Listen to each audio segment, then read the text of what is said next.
شرافت محمد انبارова رهبر پیشین کنسول ملی اسماعیلیون تاجیکستان میگوید در کمیته امنیت ملی از او درباره فعالیت بنیاد اوغوخان و ناآرامی‌های اخیر در بدخشان پرسیدند. سوال‌های دیگر از آموزگار بدخشانی درباره افراد بازداشت شده بوده است.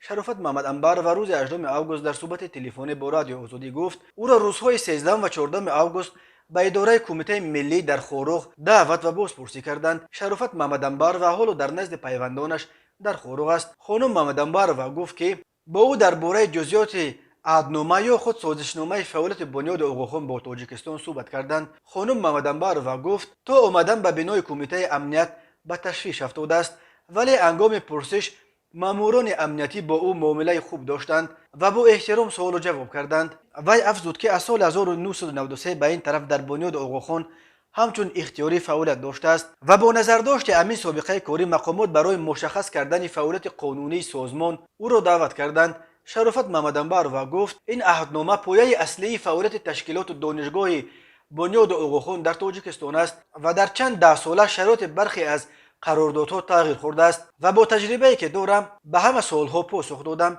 خانم محمد انبارova همچنین گفت بعضی از سوالها در رابطه با ساکنان بدخشان بود که به سبب ناآرامی‌های اخیر در ولایت بازداشت شدند و از او پرسیدند کدامی از آنها را میشناسد.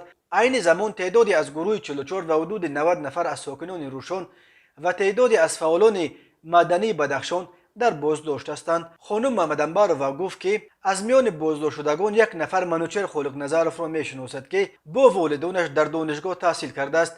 خانم افزود که به نماینده های امنیت گفته است که پدر و مادر او را خوب میشناسند و آنها یک خانواده با تربیت و مدنی هستند و امکان ندارد که فرزند آنها قانون شکنی کرده باشد. منوچهر خالقنظرov مدیر انجمن حقوق‌شناسان پامیر، عضو ائتلاف ضد شکنجه و عضو کمیسیون 44 در شهر خوروغ در آخر ماه می دستگیر شد. بر اساس خبری که منبع رادیو آزادی میگوید مقامات انتظامی تاجیکستان حالا روی خط 10 نفر افراد فعال مدنی بدخشان را که در بیرون تاجیکستان از جمله در روسیه به سر میبرند در دست دارند و میخواهند آنها را بازداشت کنند.